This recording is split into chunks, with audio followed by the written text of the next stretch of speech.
გაინტერესებთ რამდენი 1000 დოლარით ვიზარალე ერთი აპდეიტის შემდეგ ერთ ღამეში? მოკლედ ამ ვიდეოში მოგიყვებით თითქმის ყველაფერზე, რაც ამ ეტაპზე ვიცი, რას ფიქრობს G2G, ყველაფერს გაიგებ, ასე რომ წავედით. გამამხნევეთ უბრალოდ ლაიქებით, კომენტარებით, თქვენი აზრი გამიზიარეთ, კარგად მომისმინეთ და დავეშვით.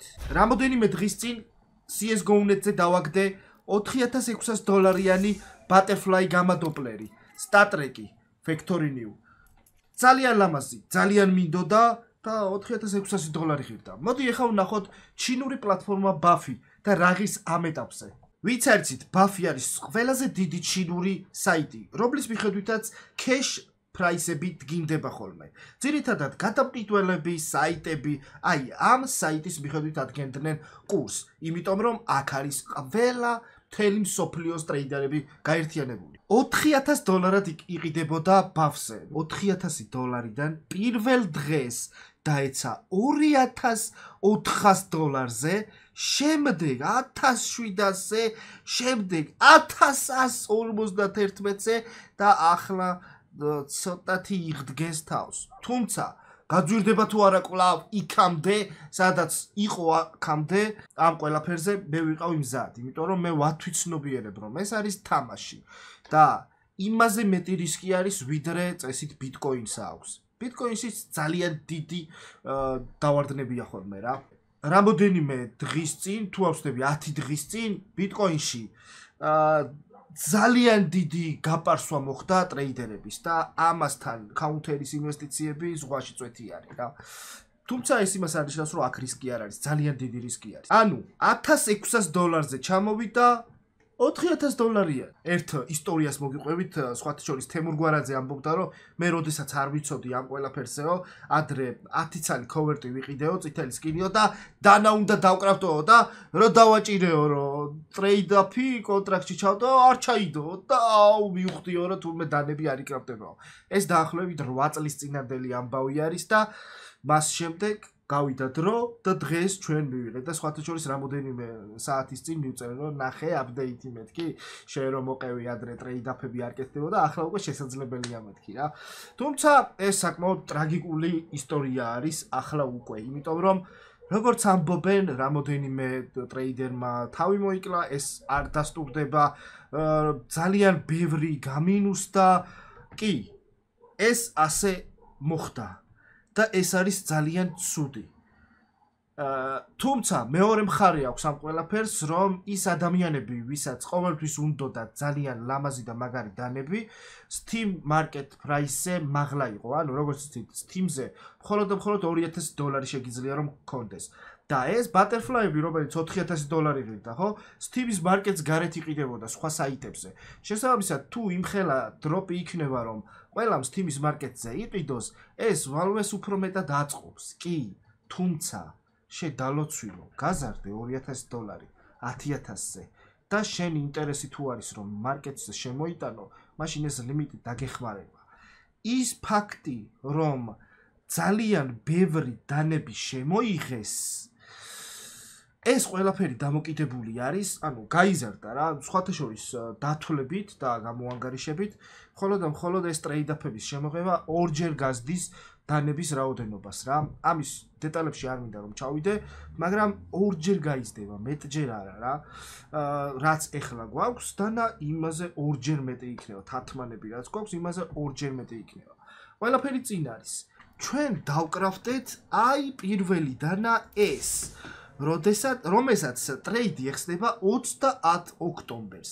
ანუ 30 ოქტომბერს მე შემიძლია რომ ეს დანა გავყიდო. ჩემნაირად გაყიდის ძალიან ბევრი.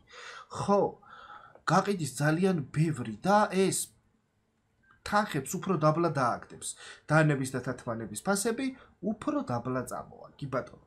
ეხა 30 რიცხვამდე გაიზრდება და ცოტათი წამოყოჩა ხდება. თუმცა ერთი გამონაკლისით ადამიანებს, ვისაც სტორიჯებში, ინვენტარებში ქონდა ქოვერტები და იმ ქოვერტებს არ ქონდა ტრეიდ მანი, მაგალითად, აი ამ დანასავით, აი ნახეთ, აი ამ USP-სავით, რომელსაც ტრეიდ ჰოლდი არ აქვს, მე ასეთი 5 ცალი რომ ჩავაგდო, რასაც დააგდებს, ესევე გავყიდი მარკეტზე. აი ასეთმა სკინებმა უკვე დადროპა ფასები თავისი წვლილით რა. შესაბამისად 30-ის შემდეგ უფრო მეტად დაიდროპება. ხო, კიდევ ერთი ძვირადღირებული დანა მაქვს. ფიფქია, როგორც თქვენ კარგად იცით. მოდი ვნახოთ რა ღირდა და ეხა რა ღირს. Talon Knife Sapphire, ყველაზე მაღალი ფლოტით, ყველაზე იაფასიანი $1900. გახდა price trend-ში გადავიდეთ, საიდან $3800-დან. რა კარგია, შესანიშნავია $900 გაყიდულა ერთი დანა. ეხა უკვე ასე ვთქვათ 1900-ზე ავიდა რა. ვაპირებ თუ არა გაყიდვას? სხვათა შორის შეიმჩნდა ასეთი ტრენდი, რომ საფირები, რუბები, ბლეკპერლები შედარებით უფრო მდგრადები გამოდგნენ. ხო, მოდი ერთი ყველაზე ლამაზი ემერალდი ვნახოთ. ჯემებიდან ასე ვთქვათ რა. ბლუ ჯემებიდან არა, ჯემი ქვია საფირს დოპლერებს რა. ნახოთ, გავფილტროთ ემერალდი.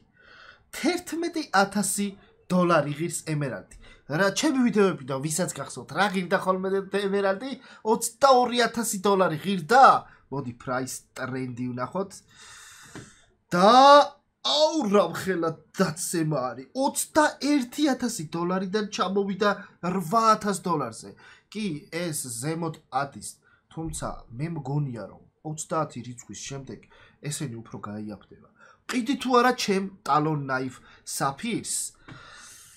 მე ეს კიდე მიყვარს რა. ეს ჩემთვის ინვესტიცია არ არის. თორე მე ამაში გაკეთებული ინვესტიცია დიდი ხნის წინ ვიზარალე. დაახლოებით $4,000.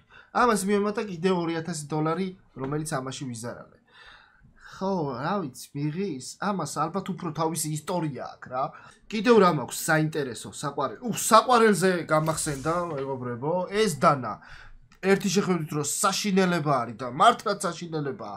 იცით რომელი დანა არის? ჩემმა ხშირმა მაყურებელმა იცის. ერთგულმა მაყურებელმა, იმიტომ რომ ეს დანა არის პირველი დანა, რომელიც მე დავაგდე кейსიდან. ანუ Shattered Web-ის кейსიდან დავაგდე პირველი დანა და ეს დანა ვნახოთ რა ღირს. Oh my god, მე ჯერ ამ ხელა არასდროს მინახავს. ნუ $430 ღირდა და ჩამოვარდა $115-ზე, მაგრამ მე ამას გაყიდვას არ ვაპირებ, იმიტომ რომ გინდა $20 გახდეს ეს ჩემთვის ისტორია არის რა. მე და არავინ ამის გამო თავს არ მოიკლავს, იმიტომ რომ ეს ჩემთვის ჰობი არის, ჰობი ინვესტმენტი არის რა. ყოველთვის ჩემთვის Counter Strike. ყველაზე დიდი შეცდომა პირველი დღეების მე რაც ვიფიქრე, რომ იყო არის glove case-ების trade-up-ი. Glove skin-ების trade-up-ი.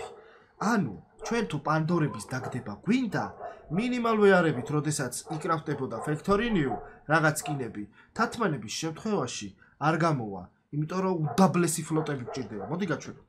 ნახეთ 0.14 ფლოტები ჩავაგდეთ ეს SSG-ები და აგდებს 0.26 field test-ით თათმანებს, რაც საშინელება, ანუ მინიმალურია და იცი რატო? იმიტომ რომ ფლოტ კეპი აქვს რა, 0.6-ზე დაბალ ფლოტი არის, თათმანი არ არსებობს რა. შესაბამისად, ჩვენ გვჭირდება 0.01, მოდი ვცადოთ 0.01 ფლოტები.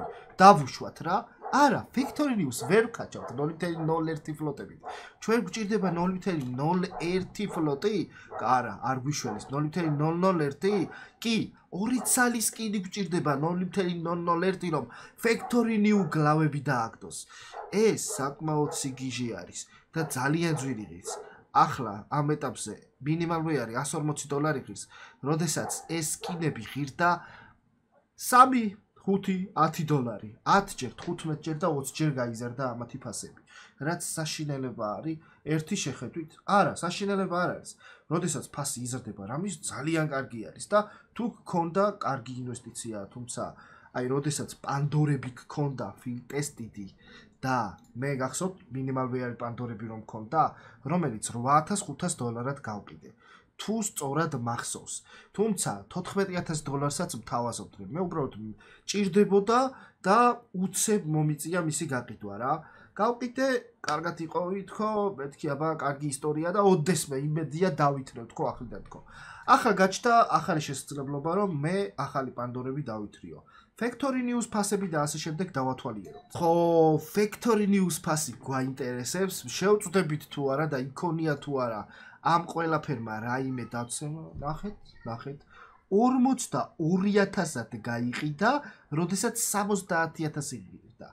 ანუ ერთი დავარდნა იყო და შემდეგ ისევ 70,000-ებად იყიდება. ანუ დაუბრუნდა. იმიტომ რომ როგორც მე მეგონა იდეაში რომ ჩვენ ძალიან ბევრ ახალ პანდორას მივიღებდით, ეს ასე არ არის.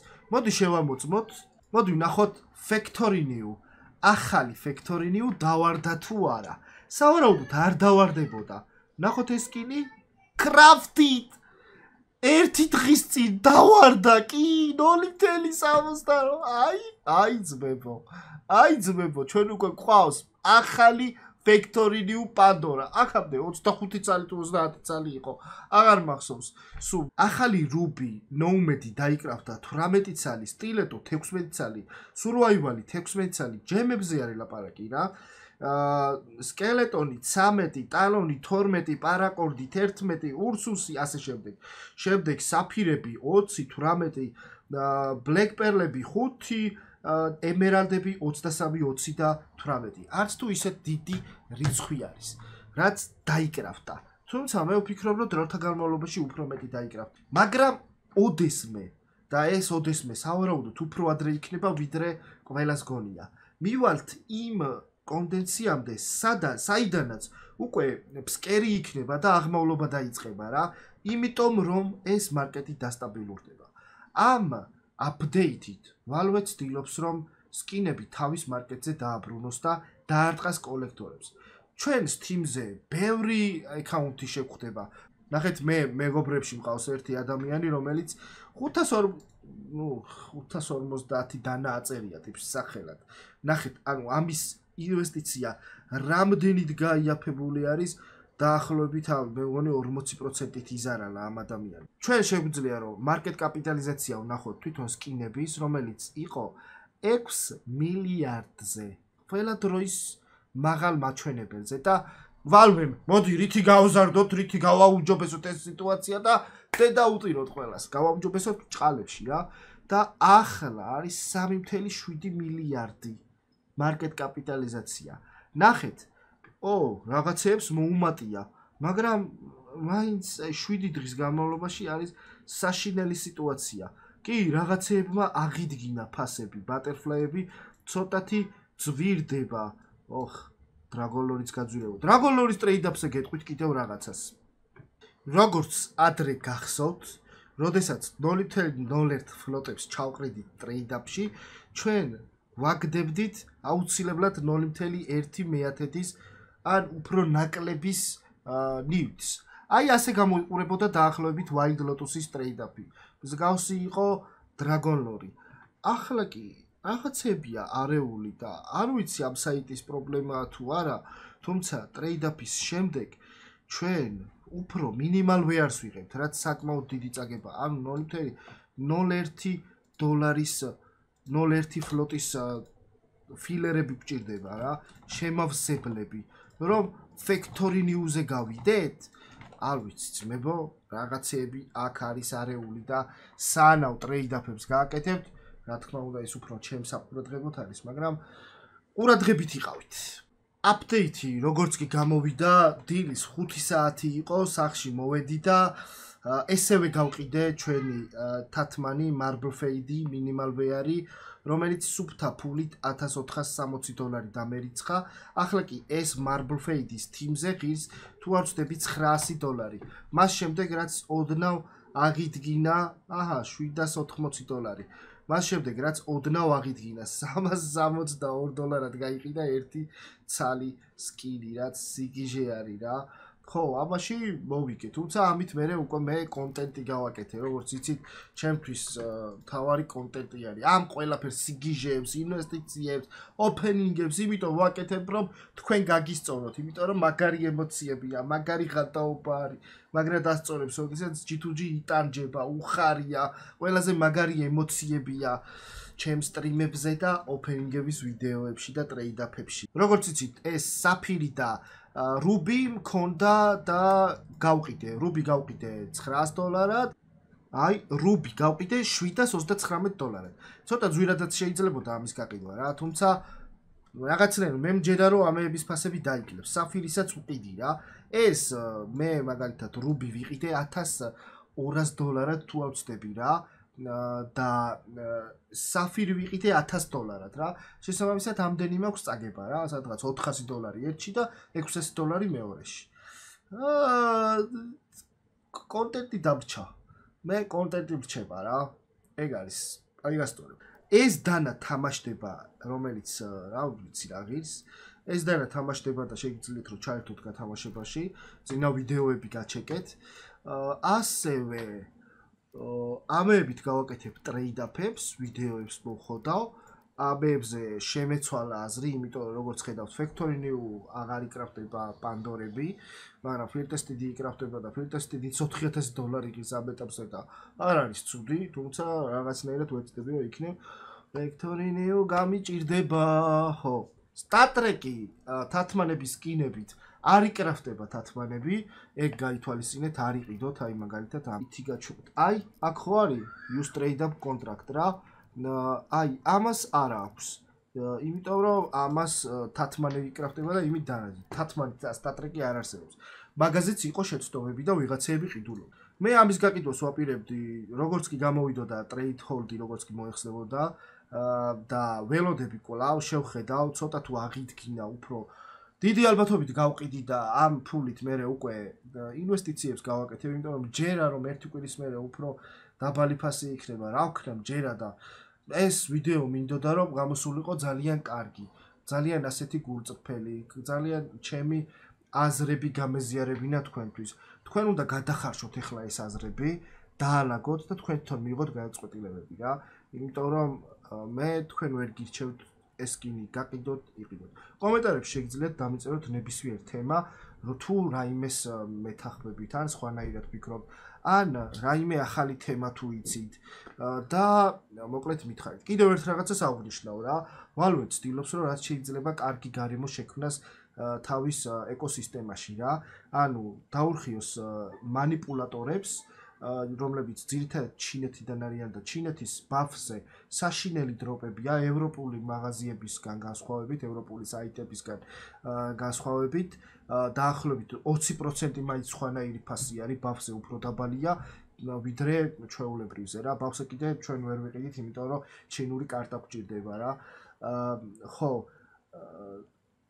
ცდილობენ ასევე რომ დაარეგულირონ case opening-ები, იმიტომ რომ არა წყობთ არ უნდათ, იმიტომ რომ მაგალითად საფრანგეთში აკრძალულია case opening-ები და ეს Genesis ტერმინალები შეიძლება რომ მომავალში იმას ნიშნავდეს რომ case-ები საერთოდ აღარ გამოვიდეს და ძველები რაც არის ისინი დარჩენ. ეხლა არ მიაწყდეთ და არ იყიდოთ case-ები რა, ვისაც კიდე მით უმეტეს ცოტა თანხა გაქვთ და მალე გინდათ რომ რაღაც პროფიტი გააკეთოთ რა. ეს ყველაფერი არის ძალიან გრძელვადიანი ინვესტიციები. მაგალითად, აი ეს კაფსულები, რომელსაც მე ვყიდულობ, საკმაოდ დაეცა ასევე და მე ეს მაქვს ძალიან გრძელვადიანი ინვესტიციისთვის რა.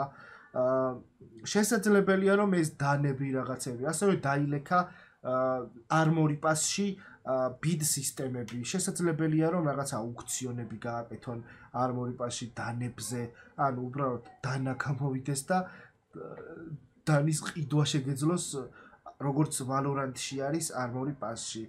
Valorant-ისგან და სხვა თამაშებისგან განსხვავებით ინარჩუნებს counter-ი თავის პლუსებს, რომელიც მდგომარეობს იმაში, რომ ჩვენ შეგვიძლია სკინები გავყიდოთ და ფული გამოვიმუშაოთ ამით რა. რა ვიცი, მე სიმართლე გითხრათ, დიდად არ მქონია დანები და მქონდა დრაგოლორი, რომელიც საკმაოდ ძვირი არის და ინარჩუნებს ის თავის ფასს და თათმანი გავყიდე ესევე, რომელმაც მომიტანა წაგებაში არ გამიყვანა პირიქით. აი ამ დანამ მაზარალა და იმ დანამ, რომლებიც იმედია რომ აღიდგენენ თავის ფასს. დიდად მე არ წავსულვარ მინუსში, მაგრამ ყველაფერი შეიძლება მოხდეს. არადა მინდოდა რომ დანების კოლექციები გამეკეთებინა. ვიცი, ბევრ ქართველს გული დაგწყდათ და გეტკინათ. რა ვქნა. გეიბენი არის ბოზი.